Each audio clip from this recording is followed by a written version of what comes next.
유튜브로 읽는 박정희 전기 13권 마지막 하루 최후의 시간들.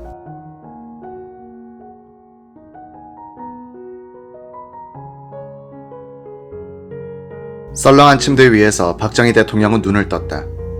맞은편 벽에 걸린 고 유경수 여사의 커다란 초상화가 맨 먼저 시야에 들어왔다.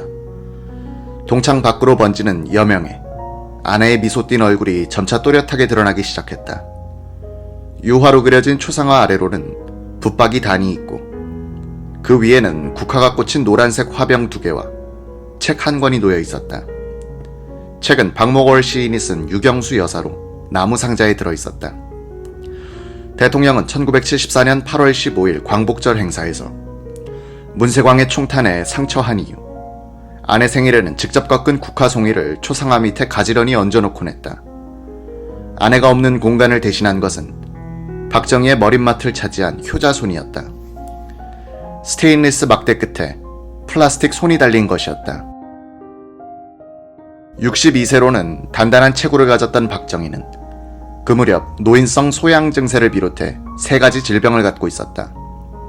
온몸, 특히 등 쪽이 가려웠던 박 대통령은 이 때문에 순면 내복을 입었고 가려움증을 없애준다는 알파-K를 주치의로부터 구해 목욕물에 풀어 몸을 적셔보기도 했지만 별 무효과였다. 밤중에 가려움이 심해도 등을 긁어줄 사람이 곁에 없어 효자손을 반려자로 삼고 있었던 호라비가 박정희였다. 1960년대에 그는 축농증의 일종인 부비동염 수술을 받았으나 곧 재발했다. 1978년 하반기에 대통령은 국군 서울지구병원에서 다시 코 수술을 받았다. 그래도 코를 통한 호흡이 원활하지 못하여 편도선 주위염이나 목감기를 자주 앓았다. 그 며칠 전에도 대통령은 목감기에 걸렸었다. 노인 박정희를 괴롭힌 3번째 질병은 가벼운 궤양성 소화장애였다. 그 1년 전쯤 박 대통령은 2층 침실에서 자다가 토사곽란을 만난 적이 있었다. 고통을 참지 못한 대통령은 1층 부속실로 통하는 인터폰 부저를 눌렀다. 숙직 중이던 박학봉 비서관이 뛰어올라왔다. 대통령은 기진맥진한 표정으로 내가 변소에 10번 이상 다녀왔는데 라고 했다. 주치의를 긴급 호출한 박 비서관은 대통령의 배를 주물러 드렸다. 연락을 받은 주치의가 한밤중에 청와대로 달려와 진통제를 주사했다. 잠시 후 고통이 수그러들자 비로소 대통령은 잠이 들었다. 박 비서관은 잠든 대통령에게 이불을 덮어드렸다. 그 휑한 방에 대통령을 혼자 남겨두고 나오려니까 눈물이 왈칵 쏟아졌다. 한 달 전까지만 해도 침대 발끝 오른편엔 카빈 소총 2정을 걸어둔 나무 총가가 놓여 있었다. 탄창과 실탄은 총가 및 서랍에 들어 있었다. 대통령은 한 달 전쯤 박 비서관을 시켜 이 총을 청와대 경호단에 반납시켰다. 총가가 있던 자리에는 희미한 자국만 카펫 위에 남아 있었다. 총으로 권력을 쟁취했던 박정희는 그 총구가 언젠가는 자신을 향할 것이란 불길한 예감을 버리지 못하고 있었다. 아침에 일어나면 대통령은 맨 먼저 정원이 내려다 보이는 동쪽 창문을 비롯 서재와 거실의 창문들을 활짝 열어젖혔다. 청와대 본관에 거주하는 사람들은 박 대통령의 창문 여는 소리와 함께 아침 일과를 시작했다. 지어진 지 40년째가 되었던 청와대 본관은 대통령이 욕실에 들어가 물 트는 소리조차 아래층에서 다 들을 수 있었다. 침실 옆 욕실 변기의 물통 속에는 대통령이 아무도 모르게 넣어둔 빨간 벽돌 한 장이 들어있었다. 자신이 일과 시간에 사용하는 1층 집무실 옆 대통령 전용 화장실도 마찬가지였다. 물을 절약하기 위해서였다. 석유 파동 이후부터 골프를 삼간 대통령은 자리에서 일어나 창문을 열고 나면 어김없이 본관 부속실로 연결된 인터폰을 눌렀다. 운동하자. 대통령을 측근에서 수발하는 제1부속실 직원은 당시 박학봉 비서관과 이광형 부관 2사람이었다. 이들이 대통령 집무실에 근무하면서 교대로 숙직을 했다. 그날 아침 숙직한 직원은 이광형 부관이었다. 이 부관은 운동복 차림에 배드민턴 라켓을 들고 현관 앞으로 나와 대통령을 기다렸다. 잠시 후 대통령도 운동복을 입고 나타났다. 2사람은 나란히 달렸다. 청와대 본관을 빙 둘러쳐진 철망을 벗어나 동쪽으로 난 소로를 따라가면 상춘제가 나타나고 이어서 실내 수영장이 보인다. 석유 파동 직후 대통령은 수영장에 물을 넣고 하면 돈도 많이 드는데 마루를 깔고 배드민턴이나 치도록 하자고 지시해 실내 수영장이 실내 배드민턴 경기장으로 바뀌었다. 환갑을 넘긴 대통령과 배드민턴을 치고 나면 젊은 이 부관도 땀으로 온몸을 적셔야 했다. 운동이 끝나자 이 부관은 도구를 챙겨 들고 대통령과 함께 본관으로 돌아왔다. 이날 대통령은 삽교천 방조제 준공식 행사에 참석하기로 일정이 잡혀 있었다. 이 부관은 박 대통령의 양복과 구두를 챙기기 시작했다. 바로 그때였다. 2층 거실의 대통령으로부터 인터폰이 울렸다.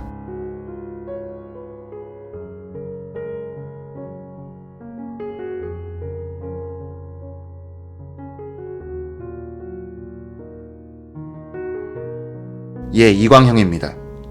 어제 입었던 그 양복하고 구두, 그거 가져오게. 예, 알겠습니다. 어제 입었던 양복과 구두란 허리단을 수선한 곤색 양복과 금강제화에서 맞춘 검정색 구두를 말한다. 한 해 전 코수술을 받은 직후부터 담배를 끊었던 대통령은 몸무게가 60kg에서 3, 4kg쯤 불었다. 1층 집무실로 출근할 때 자신이 전날 입었던 양복 바지를 든 채 내려온 적도 있었다.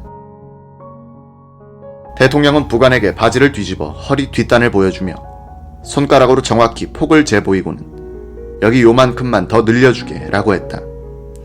부속실 직원들은 을지로 2가에 있던 세기 양복점으로 옷을 보내어 고쳐오도록 했다. 그날 대통령의 마지막 양복을 준비했던 이광형은 바지는 수선해서 입고 구두 뒤축을 갈아 실은 적도 한두 번이 아니었다고 회상했다. 이 부관은 평소보다 10여 분 늦게 양복과 구두를 들고 2층 거실로 올라갔다. 그때까지 대통령은 거울 앞에서 하얀 와이셔츠에 자주색 넥타이를 맨 차림으로 기다리고 있었다. 하체는 반바지 모양의 팬티 차림 그대로였다. 대통령은 이 부관이 들어서자 이리 가져와 하며 반겼다.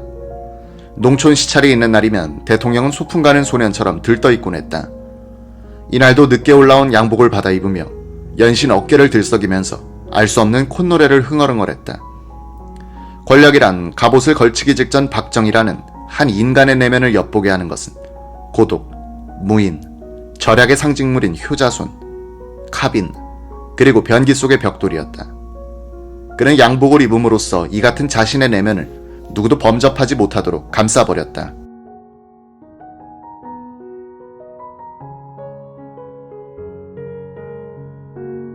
대통령과 아침 운동을 마친 이광형은 즉시 부속실로 돌아왔다. 웨이터 전영생이 주방에서 부속실 직원의 아침 식사를 쟁반에 담아 이광형에게 갖다 주었다. 부속실 직원은 대통령보다 먼저 식사를 하고 대통령보다 먼저 마쳐야 했다. 식사 도중에 대통령으로부터 인터폰을 받게 되면 부관은 입속에 든 밥을 얼른 손바닥으로 받아낸 다음 즉시 물로 입을 헹군 뒤 인터폰을 받곤 했다. 박 대통령 부속실에서는 3가지 장부를 유지하고 있었다. 가족 장부는 대통령을 제외한 2딸과 한 아들의 잡비 씀씀이를 다룬 것이었다. 1979년 10월에는 27만 9,388원이 지출됐다. 2층 내실 담당 가정부 미스 원에게 10만원, 신당동의 대통령 사저를 관리하고 있던 박환영 비서관과 아주머니에게 월급 이외의 보조비로 2만원씩, 선물인 듯한 동양란 구입비 3만 2천원, 지만생도의 콘택트 렌즈 구입비 5만원, 세탁비 2만여원 등이었다. 본관에는 식당이 있었다. 본관 근무자와 대통령 가족이 식사하는 곳이었다. 저녁에 대통령이 주관하는 수석 비서관 회식, 특별 보좌관 회식도 여기서 했다. 이 식당의 식료품 구입비는 1979년 8월에 80만 8,765원이었다. 박 대통령의 개인 지출을 기록한 장부에 따르면 그는 1979년에 약 70만 원을 양복, 허리띠, 구두 구입비로 썼다. 10월 3일에 구두 3켤레 11만 2,200원, 8월 5일에 흰색 반바지 2벌 3만원, 허리띠 2만원, 5월 28일에 잠옷 4벌 2만원. 박 대통령 개인 잡비는 대통령 이름으로 된 통장에서 빼쓰고 입금해두기도 했다. 1979년 초에 99,830원이 전년도에서 이월됐다가 10월 26일 현재 97,330원이 잔고로 남아있었다. 대통령은 아침 식사를 항상 2층 침실 옆 작은 식당에서 했다. 웨이터 전영생은 본관 1층 부속실 옆에 있는 주방에서 아침을 준비하고 나면 주방 옆으로 난 계단을 통해 2층 식당으로 음식을 날랐다. 대통령의 두 딸, 그네, 근영이 먼저 자리에 앉아 아버지를 기다리고 있었다. 2층 식당 한쪽 구석에는 전자오르간과 토박기, 퉁소도 있었다. 대통령은 밤에 홀로 퉁소를 불기도 했다. 적막한 청와대 본관에 울려 퍼진 퉁소 소리는 애끓는 음률이었다고 한다. 1층에는 피아노가 놓인 작은 방이 하나 있었다. 대통령은 가끔 피아노 방을 찾아가 혼자서 황성 예터 같은 노래를 연주하기도 했다. 모든 직원들이 퇴근한 오후 6시 이후가 되면 525평의 본관에는 대통령과 두 딸, 그리고 숙직 당번인 부속실 직원, 그리고 경호원들만이 남았다. 청와대 본관에서 근무한 사람들은 일과 후를 적막 강산이라 표현했다. 외부 세계와 철저하게 차단된 이곳에서 대통령은 못다 본 서류를 열람하거나 국가의 중대사, 그리고 자신의 몫이었던 고독과 대면했다. 1960년대 중반, 대통령이 패기만만했을 당시에도 청와대는 항상 도시 속의 쓸쓸한 섬이었다. 그래서 대통령이 수없이 되뇌인 말이 있었다. 이 자들이 나만이 깊은 감옥에 쳐넣고 저희들은 마음대로 뛰어다니며 사사건건 말썽만 부리니. 이 고독의 섬에 아침이 찾아오면 대통령은 자신의 썰렁한 내면을 이불 개듯 걷어접고서 아무렇지도 않은 듯 정장 차림으로 가족들과 아침을 함께했다. 청와대의 아침 식단은 찌개와 멸치볶음 등 5가지 밑반찬이 전부였다. 대통령의 오른편으로는 조간신문들이 가지런히 놓여 있었다. 아침 식사를 마친 대통령은 늘 그러하듯 커피까지 마시고 일어섰다. 이때 그네양이 선물로 들어온 족자를 들고 와 아버지께 보여드렸다. 대통령은 족자를 펴 벽에 걸어보더니 그 사람이 벌써 이렇게 됐나면서 흐뭇해했다. 그 족자는 그로부터 40여 년 전 경북 문경에서 박정희가 보통학교 교사로 있을 때 제자였던 사람이 써보낸 것이었다. 대통령이 2층 식당에서 가족들과 함께 식사를 하던 그 시간에 맞은편 비서실장실에서는 김계원 실장이 주재하는 수석 비서관 회의가 열리고 있었다. 매일 오전 8시부터 열리는 회의였다.